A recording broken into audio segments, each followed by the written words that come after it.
બાઇબલમાં નવા કરાર તરફ જે 4 સુવાર્તાઓ આવેલી છે, માથી, માર્ક, લુક અને યોહાન. અને આજે 4 સુવાર્તાઓમાં યોહાનની જે સુવાર્તા છે એ ખાસ પ્રકારની સુવાર્તા કહી શકાય. જો આપણે આ બધી સુવાર્તાઓનો અભ્યાસ કરીએ તો દરેક સુવાર્તાની અંદર ખાસ એની વિશિષ્ટતા છે, અને યોહાનની સુવાર્તાની અંદર પણ ખાસ પ્રકારની વિશિષ્ટતા જોવા મળે છે. યોહાનના સંદર્ભમાં તો આપણે ઘણું બધું કદાચ પાછલા સમયોમાં જાણીએ પણ છીએ, અને ફરી એક વખત એનું પુનરાવર્તન પણ આ રીતે કરી શકાય કે યોહાન એ પ્રભુ ઈસુ ખ્રિસ્તનો જે એક શિષ્ય હતો, અને એના માટે કહેવામાં આવે છે કે તે પ્રેમનો પ્રેરિત હતો, એપોસ્ટલ ઓફ લવ. અને આ પ્રેમના પ્રેરિત યોહાને આપણને નવા કરાર તરફ ઘણું કોન્ટ્રીબ્યુશન આપ્યું છે. લખાણોના સંદર્ભમાં યોહાનની સુવાર્તા આપી, અને પહેલો, બીજો અને ત્રીજો યોહાન એના 3 પત્રો આપ્યા. એટલું જ નહીં, પણ આજે પ્રભુનો સેવક સાક્ષીને ખાતર એ પાત્મસના બેટમાં હતો તે વખતે એને પ્રકટીકરણ પણ આપવામાં આવ્યું, ને પ્રકટીકરણનું પુસ્તક એ પણ યોહાને લખેલું છે. અહીં આગળ આપણા યોહાનની લખેલી સુવાર્તાના પહેલા અધ્યાય આપણા ભાઈ રોબિન વાંચી ગયા. અને આ જે સુવાર્તાની જે શરૂઆત થાય છે એની અંદર આપણે બીજી જે સુવાર્તા છે તે અને યોહાનની સુવાર્તા એમાં જે ફેરફારો જોઈએ છે. દાખલા તરીકે બીજી જે સુવાર્તા, ત્યાં આગળ વંશાવળીની વાત કરવામાં આવેલી છે શરૂઆતની અંદર જ. અને લુકની જે સુવાર્તા છે એની અંદર શરૂઆતથી માંડીને, લુક ડૉક્ટર હતો ને તેથી કરીને એણે બહુ જ બારીકાઈથી અવલોકન કર્યું, સંશોધન કર્યું, અને એણે એ લુકની સુવાર્તા લખી. અને આ લુકની સુવાર્તાની અંદર શરૂઆતના લગભગ 2 અધ્યાય આખા ઈસુ ખ્રિસ્તના સંદર્ભમાં આપણને જોવા મળે છે. એટલું જ નહીં, પણ આ સુવાર્તાની અંદર ઘેટાં પાડકોના વિશેની વાત છે, માગી રાજાના સંબંધીની વાત છે, અને ત્યાં આગળ દૂતોની વાત આવે છે, અને બીજી ઘણી બધી વાતો ત્યાં આગળ આવે છે. યોહાનની જે સુવાર્તા છે એની અંદર એ બાબતો આપણને જોવા મળતી નથી.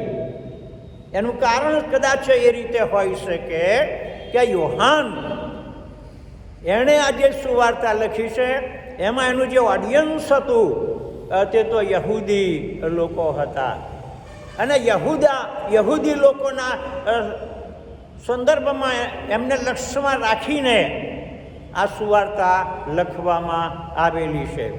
અને એટલા માટે આ યોહાન છે એની શરૂઆતથી જ સીધા એ વાત શરૂ કરે છે, સુવાર્તા શરૂ કરે છે. અને જે પહેલો અધ્યાય ને પહેલી કલમ આપણી પાસે જે આવે છે તે એક આદિય શબ્દ હતો, અને શબ્દ દેવની સંગાથે હતો, અને શબ્દ દેવ હતો. મેં દેવ શબ્દ સંબંધી મેં તમારી આગળ કદાચ ઉલ્લેખ કર્યો છે. અને અમે જે બાઇબલ ટ્રાન્સલેશનના સંદર્ભમાં લાંબા વર્ષો સુધી જે આગેવાનો તરીકે રોકાયા, સુરેન્દ્રભાઈ પણ એક આગેવાન તરીકે, સાહિત્યકાર તરીકે ટીમની અંદર તેઓ હતા, અને નિકોલસ પરમાર સાહેબના નેતાગીરી હેઠળ અમે આ જે નવા ભાષાંતરની અંદર રોકાયા, અને એની અંદર અમે આ જે શબ્દ છે દેવ એ અમે દૂર કર્યો છે. એટલે નવા જે બાઇબલના જે તર્જુમા છે ત્યાં આગળ તમને દેવ શબ્દ નહીં મળે. દેવની જગ્યાએ અમે જે શબ્દ વાપર્યો છે તે ઈશ્વર. અને એની પાછળના કારણો મેં કદાચ પાછલા સંદેશાઓમાં કોઈક વખતે આપ્યા હશે, કારણ કે જ્યાં દેવ હોય ત્યાં દેવી હોય. ભાઈ જૂના વખતના જે તર્જુમા થઈ ગયા એ થઈ ગયા, પણ આપણે આજે ગોડ છે એના સંદર્ભની અંદર આપણે જે શબ્દ વાપરીએ છીએ તે ઈશ્વર. અને એટલા માટે નવા તર્જુમાની અંદર એ છે આદિ એ શબ્દ હતો અને એ શબ્દ ઈશ્વરની સંગાતે હતો અને એ શબ્દ ઈશ્વર હતો એમ આપણે કહી શકીએ. અને ભાષાંતરની અંદર બીજી પણ અમે એક બાબત નો સુધારો કર્યો છે, તે એ કે ઈશ્વરને માટે અને ઈસુ ખ્રિસ્તને માટે લેલાય નહીં, હો, તોછડી ભાષા નહીં, પણ માનવાચક સન્માનપૂર્વક કહેવામાં આવે. એટલે ઈશ્વર આવા છે, ઈશ્વર આ પ્રકારના છે, એ પ્રમાણે ઈશ્વર આવો છે એવું નહીં. અને એ બાબત પણ અમે એની નોંધ કરી છે અને નવા તર્જુમાની અંદર એ પ્રકારના બાઇબલ અમે બહાર આવે છે. પણ આજે યોહાન સુવાર્તિક એની શરૂઆત કરી કે આદિએ શબ્દ હતો. અમે જે મૂળ ગ્રીક ભાષાની અંદર જે શબ્દ છે એને માટે લોગોસ શબ્દ વાપરવામાં આવ્યો છે.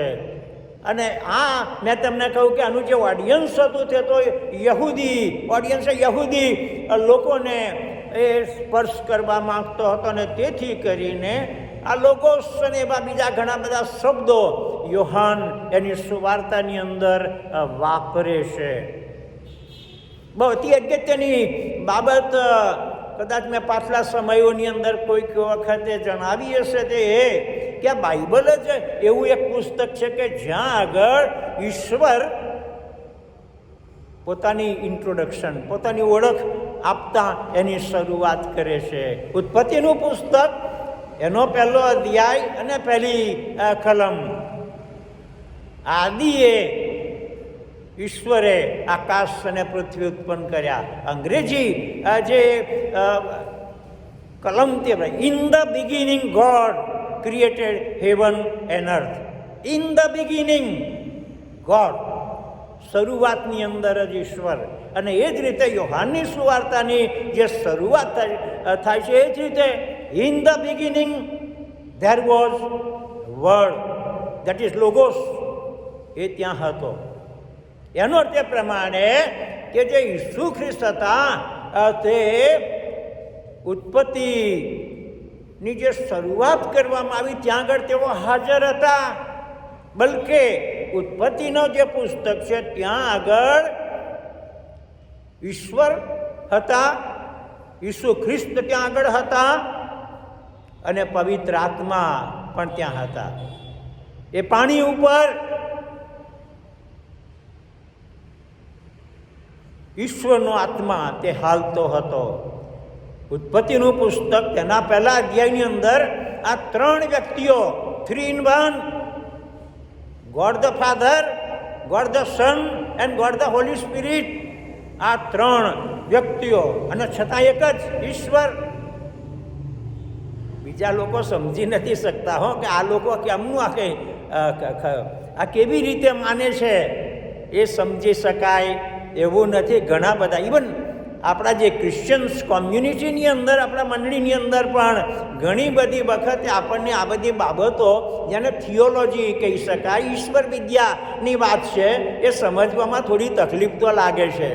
અને એટલા માટે એક પ્રભુનો સેવક હતો, એ પ્રમાણે કહ્યું કે જ્યારે હું સ્વર્ગમાં જઈશ અને એ વખતે ઈશ્વરની મુલાકાત થશે ત્યારે હું કહીશ કે પ્રભુ મને પહેલામાં પહેલું તો આજે ટ્રિનિટી કહેવાય, ત્રિએકતા કહેવાય, એના વિશે મને સમજાવો. ટ્રિનિટી એ શું છે એ મને સમજાવો, મને ખબર નથી પડતી. અને મંડળીના લોકોના સંદર્ભમાં એ સાચું છે, પણ બહુ સારી બાબત એ છે પ્રભુના લોકો તરીકે કે એ અઘરી બાબતો છે ને છતાંય પવિત્ર આત્મા મારફતે આપણને એની સમજ આપવામાં આવી છે. અને પવિત્ર આત્મા આપણા ગુરુ બન્યા છે, આપણા શિક્ષક બન્યા છે, અને એ વાતો એમણે આપણને સમજાવી છે. અને એટલા માટે કોઈ પણ જાતની દલીલબાજી કર્યા સિવાય આપણે પ્રભુના જે વચનો છે ને એને સ્વીકારીએ છીએ. ફિલોસોફર નથી સ્વીકારતા હો. જે તત્વજ્ઞાનીઓ કહેવાય એ પ્રભુના વચનોને સ્વીકારતા નથી. એમને તો શું છે, અમારે તો એના માટે અમારે કંઈક સાબિતી જોઈએ, અમારે એના સંબંધી ચોખવટ થાય એવું અમારે જોઈએ. ગ્રીકો જ્ઞાન શોધે છે અને એટલા માટે પ્રભુનો બહુ જ આભાર માનીએ આપણે હો. અને તે એ કે ઈશ્વર પવિત્ર આત્મા આપણા શિક્ષક બન્યા અને એની વાતો સમજાવી. હું જ્યારે તમારી આગળ આ પ્રભુનું વચન લાવું છું ત્યારે મારા બાપ દાદાઓને યાદ કરું છું, વડવાઓને, કે મારા જે દાદા હતા આમાં એ તો કોણ જાણે કેટલું ભણ્યા હશે, બહુ ખબર નથી, બીજું કે ત્રીજું ભણ્યા હશે, બરાબર છે. અને એમના બાપા પાછા કશુંય ભણ્યા નહીં હોય. અને છતાંય જ્યારે આ જે મિશનરીઓ આવ્યા, આઈરિશ મિશનરીઓ આવ્યા હું આપણા સંદર્ભની અંદર, અને એ મિશનરીઓ એ આપણા બાપદાદાઓને, આપણા વડવાઓને આ સુવાર્તા આપી અને એમણે સુવાર્તા સ્વીકારી જ લીધી. સાહેબો, કેટલી અજાયબ જેવી બાબત. અને તે એ કે આ સિમ્પલ ગોસ્પલ પેલા લોકો નથી સમજતા, આજની તારીખમાં મગજમાં ઉતરતું નથી હો. મુસ્લિમોને માટે અને અન્ય લોકોના સંદર્ભમાં પણ સાચું. અને ઇસ્લામ વાળા તો એ પ્રમાણે કહે છે જબ અલ્લાહ કો બીબી નહીં થી તો બચ્ચા આયા કહાં છે. આજની તારીખમાં સાહેબો એવા પ્રશ્નો એ લાવે છે. અને એટલા માટે આ જે સુવાર્તા, યોહાનની સુવાર્તા હું તમને જે કહું છું તે ફૂલ ઓફ થિયોલોજી, ઈશ્વર વિદ્યાથી ભરપૂર છે. જસભાઈ સાહેબ બરોબર ને? હા, ઈશ્વર વિદ્યાથી ભરપૂર છે. અને એટલા માટે થિયોલોજીયન તરીકે અમે જ્યારે જ્યારે મળ્યા છીએ ત્યારે ઘણી બધી વખતે એક જ શબ્દ માટે અમે કલાકો સુધી માથાકૂટ કરીએ. એ ખરી વાત હો, અહીંયા ના થાય એ બાબત. પણ પ્રભુનો બહુ જ આભાર માનીએ કે તે એ કે પ્રભુએ આપણને એના વચનો આપી છે. આદિ એ શબ્દ હતો અને એ શબ્દ દેવની સંગાતે હતો અને એ શબ્દ દેવ હતો, લોગોસ શબ્દ. અને એટલા માટે મને લાગે છે પેલા લોકો શું કહે છે, અક્ષર પુરુષોત્તમ.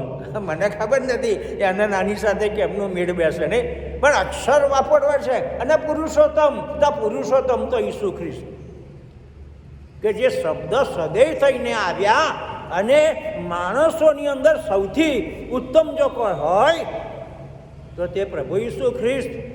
એ પ્રભુ ઈસુ ખ્રિસ્ત સંપૂર્ણ માનસ અને સંપૂર્ણ ઈશ્વર હતા.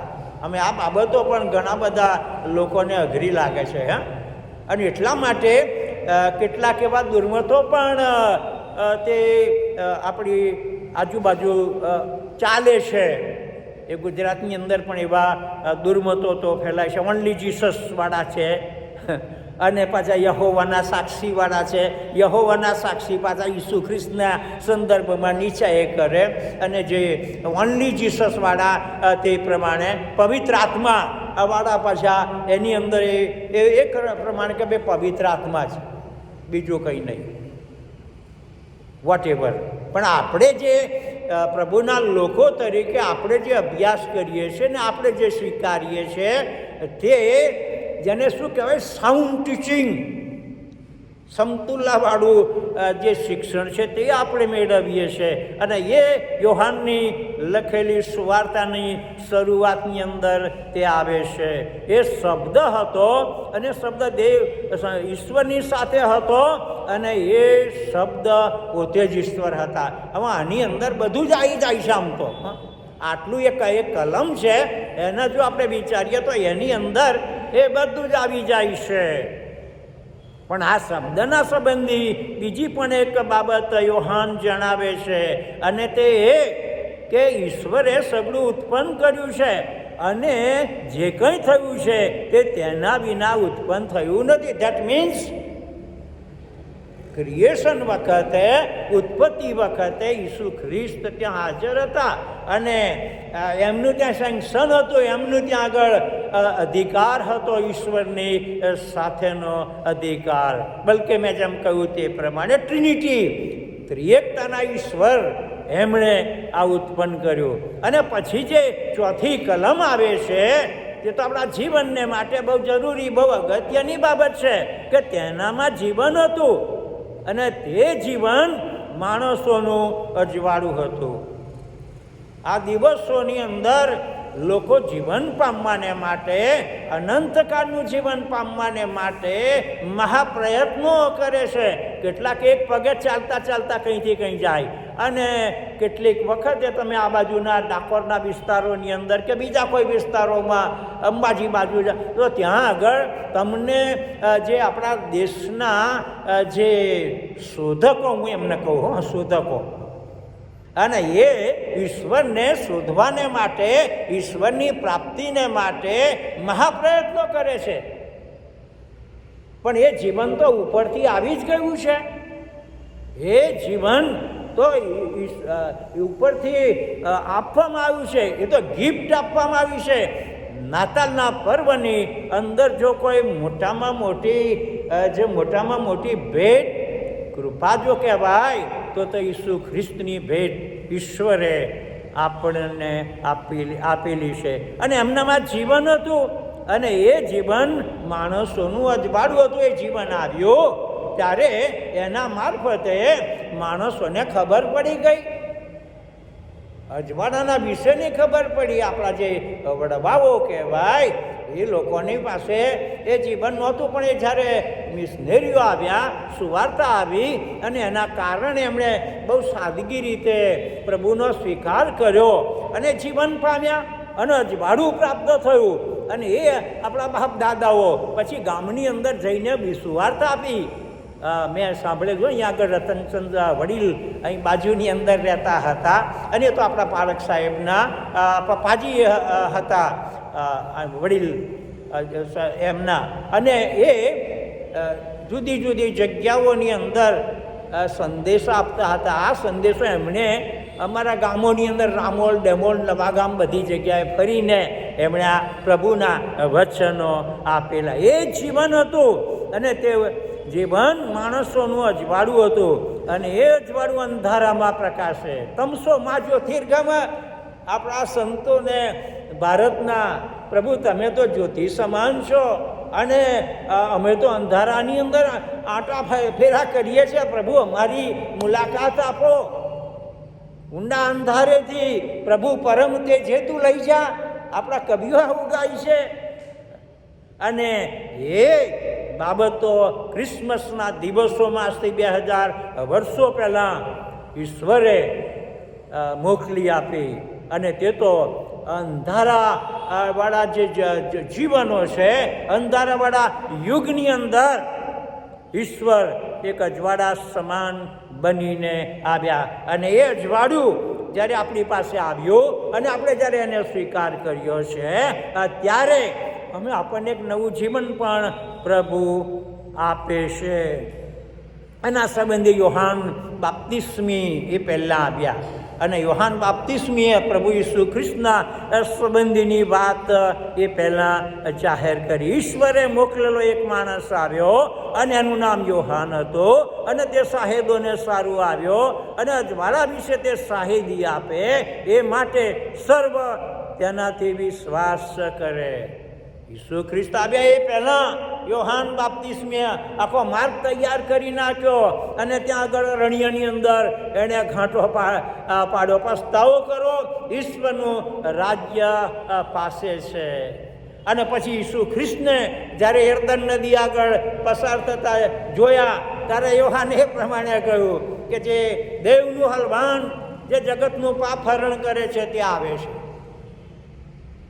અને યોહાન બાપ્તિસ્મી મારફતે પ્રભુ ઈસુ ખ્રિસ્તનું બાપ્તિસ્મા પણ થાય છે. પ્રભુનો બહુ જ આભાર માનીએ 11મી કલમને માટે. અને તે કે તે પોતાનાની પાસે આવ્યો પણ પોતાના લોકોએ તેનો અંગીકાર કર્યો નહીં. પ્રભુ ઈસુ ખ્રિસ્ત પોતાના લોકોની પાસે આવ્યા. એ કયા લોકો હતા? એ ઇઝરાયેલી લોકો હતા, યહૂદી લોકો હતા. એમના સંબંધી ઈશ્વરને કન્સર્ન હતું. અને જો તમે જૂનો કરાર આખો વાંચો તો ત્યાં આગળ જે ફોકસ છે તે યહૂદી લોકોને માટે, ઇઝરાયેલને માટેનું ફોકસ ત્યાં દેખાય છે. અને આજની તારીખની અંદર પણ ઇઝરાયેલ તરફ ઈશ્વરની દ્રષ્ટિ છે.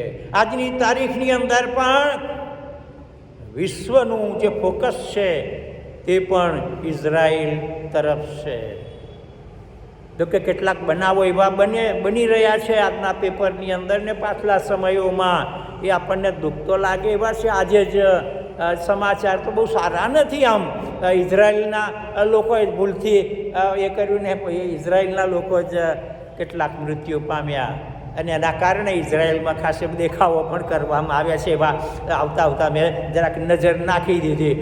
એટલે કંઈ બધું સારું છે એવું તો નથી જ, પણ એવા લોકોને માટે પ્રભુ ઈસુ ખ્રિસ્ત આવ્યા. પણ દુઃખની બાબત એ છે, પોતાનાની પાસે આવ્યો પણ પોતાના લોકોએ તેનો અંગીકાર કર્યો નહીં. આ એક બહુ જ દુઃખદ ઘટના કહી શકાય. જે જગ્યાની અંદર સમસ્ત વિશ્વના લોકો જાય છે અને રાતને દિવસે ઇઝરાયેલની અંદર આખી દુનિયાના લોકો પસાર થાય છે. અહીંથી ત્યાં બેથલેહેમ ને યરૂશાલેમ અને નાઝારેત અને બીજી જગ્યા, આ બધી જગ્યામાં દોડાદોડી ચાલે છે. જો તમે ઇઝરાયેલ ગયા હોય તો તમને ખ્યાલ હોય. પણ પેલા લોકો છે ત્યાં, યહૂદી લોકો છે ત્યાં આગળ, એમને કશું ખબર નથી પડતી. અને એટલા માટે હું કાના ગામના અંદર જ્યારે હતો તે વખતે મેં એક બે ઇઝરાયેલને એ લોકોને પૂછ્યું, યહૂદી લોકોને ધીમા રહીને, અને એમને કહ્યું, મેં કહ્યું કે આ કાના ગામના સંબંધી તમને ખબર છે આનું હિસ્ટ્રી? તો કે સાહેબ અમને ખબર નથી. પછી મેં જ્યારે વાત કરી તો એમણે બહુ કંઈ સ્વીકાર્યું નહીં એ બાબત. એમણે એ બાબત સ્વીકાર્યું નહીં કે ઈસુ ખ્રિસ્ત આવ્યા અને આમ થયું ને તેમ થયું. નો, અને એ મસીહ તરીકે તો માનતા જ નથી. એ પણ વાત સાચી છે. ત્યાં આગળ કાના ગામની અંદર આ બાજુ એક 5 જે એ છે, અને આ બાજુ પણ 5 કુંડા છે, બરાબર, 10 કુંડા છે, અને બીજું બધું. આ બધુંય ખરું, પણ પેલા લોકો માનવાને માટે તૈયાર નથી. અને એટલા માટે અમારે જે ગાઈડ હતા એ ઇઝરાયેલી ગાઈડ હતા. પણ જ્યારે એ પ્રભુ ઈસુ ખ્રિસ્તનું જે સ્થળ હતું ત્યાં જવાના અંદર એ નહોતા આવ્યા. અને એની જગ્યાએ બીજો એક ગાઈડ આવ્યો કે જે આપણો બિલીવર કહેવાય, વિશ્વાસી વ્યક્તિ કે જે પ્રભુ ઈસુ ખ્રિસ્તને માનનારા, એ ગાઈડ ત્યાં આગળ આવ્યા. હું તમને જે કહેવા માગું છું તે એ કે તે પોતાનાની પાસે આવ્યા પણ પોતાના લોકોએ તેનો અંગીકાર કર્યો નહીં. અને એટલા માટે પછી શું થયું? 12મી કલમ આવી ગઈ. 12મી કલમ, અને તે શું કહે છે? પણ જેટલાએ તેનો અંગીકાર કર્યો, એટલે જેટલા તેના નામ પર વિશ્વાસ કરે છે તેટલાને તેને ઈશ્વરના છોકરા થવાનો અધિકાર આપ્યો. હું બોલાડીશ પ્રેઝ ધ લોર્ડ ને તમે હાલેલુયા તો બોલો. Praise the lord, praise the lord. આ 12મી કલમ આપણે માટે છે. પ્રભુનો એને માટે જેટલો આભાર માનીએ એટલો ઓછો છે. તે પોતાનાની પાસે આવ્યો પણ પેલા એના લોકોએ તેનો અંગીકાર કર્યો નહીં. પણ જેટલાએ તેનો અંગીકાર કર્યો, એટલે જેટલા તેના નામ પર વિશ્વાસ કરે છે તેટલાને તેને ઈશ્વરના છોકરા થવાનો અધિકાર આપ્યો. પ્રભુનો બહુ જ આભાર એને માટે આપણે માનીએ છીએ. લોકો જાણતા નથી, અને એમને આપણે આ જીવંત ઈશ્વરના વિશેની વાત કરવાની છે. આપણા એક સિનિયર પાડક છે રવિ બિટ્ટી, બહુ જોરદાર પાડક સાહેબ છે.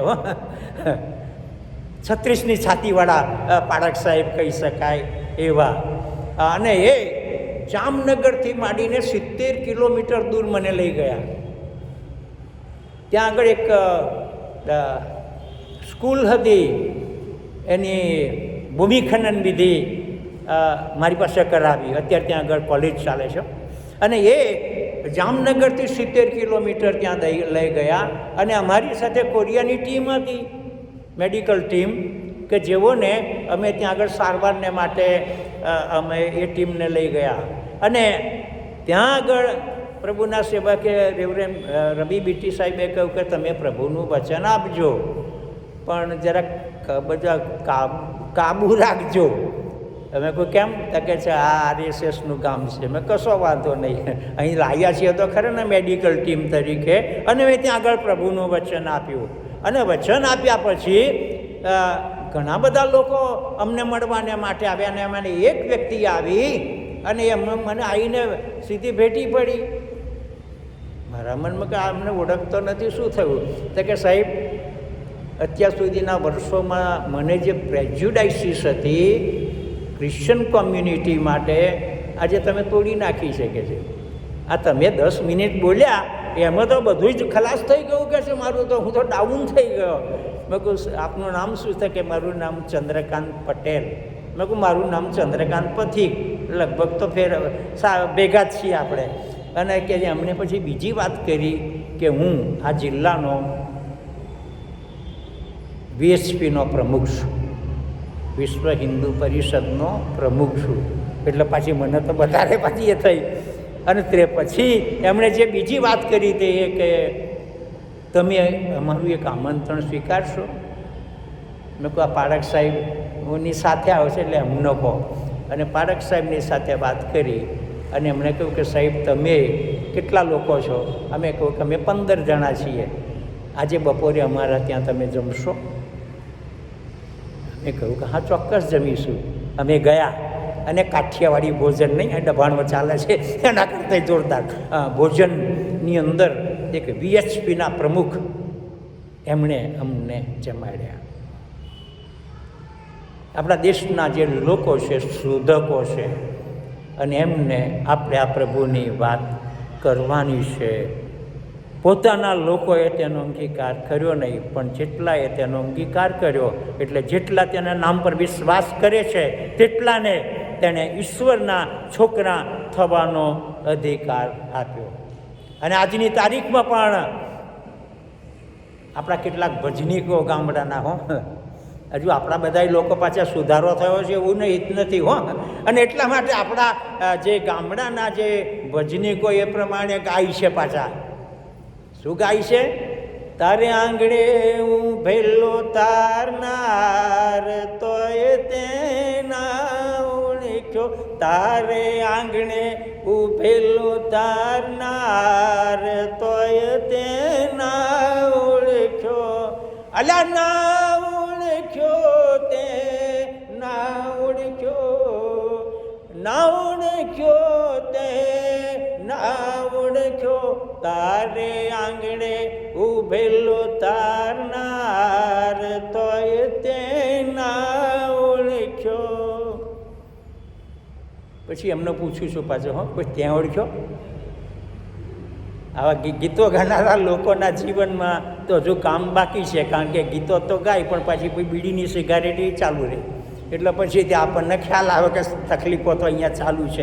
એનીવે, પણ યોહાનની સુવાર્તાના પહેલા અધ્યાયની અંદર ઈશ્વર આપણને ઘણું આપે છે. અને યોહાનની સુવાર્તા એટલા માટે લખવામાં આવી છે કે જેથી કરીને ઈસુ ખ્રિસ્તના સંબંધી લોકોને જણાવવામાં આવે. આજનો સંદેશો હું બંધ કરું છું, પણ પ્રભુનો બહુ જ આભાર માનીએ છે કે 17મી કલમમાં લખ્યું કેમ કે નિયમશાસ્ત્ર મૂસાની મારફતે આપવામાં આવ્યું, પણ કૃપા તથા સત્યતા ઈસુ ખ્રિસ્તની મારફતે આવી. ઈશ્વરને કોઈ માણસે કદી દીઠો નથી, પણ એકાકી જનિત દીકરો જે પિતાની ગોદમાં છે તેમણે તેને પ્રગટ કર્યો છે. શબ્દ સદૈવ થઈને આપણી મુલાકાતને માટે આવ્યા, વિઝિટેશન માટે આવ્યા એવું નથી, રહેવાને માટે આવ્યા. અને એમના મારફતે, ઈસુ ખ્રિસ્તના મારફતે આપણે ઈશ્વરને ઓળખી શકીએ છીએ. આ સંદેશો, દેટ ઇઝ અ ગોસ્પલ, એ સુવાર્તા છે, સારી વાર્તા છે. આપણે સાંભળી છે, પણ આપણે ગીત ગાઈએ છીએ કે ખુદ બચના કાફી નહીં હે ઔરોં કો બચાના. બીજા લોકોને આપણે બચાવવાના છે અને એને માટે પ્રભુની કૃપાની જરૂર છે. તમે બહાર જાઓ અને કદાચ લાંબો સંદેશો ના આપો તો કશોય વાંધો નહીં, પણ તમે એટલું કહી શકો કે ગોડ લવ્સ યુ, પછી વાત શરૂ થશે. ગોડ લવ્સ યુ, ઈશ્વર તમને પ્રેમ કરે છે. એટલે પેલો છોકરો કે છોકરી હોય કે મોટા હોય, અંકલ હોય કે ગમે તે, શું કહ્યું કે ઈશ્વર તમને પ્રેમ કરે છે. વાર્તા પછી ચાલુ રહે. અને પછી જુઓ તમે એનું પરિણામ કેવું આવે છે. ટ્રાય કરો. એકેય રિક્ષાવાળાને હું છોડતો નથી. લગભગ 80% લોકો રિક્ષાવાળાની સાથે મારી મિત્રતા છે. અને મને લાગે છે આપણે કોઈને છોડવાના નથી.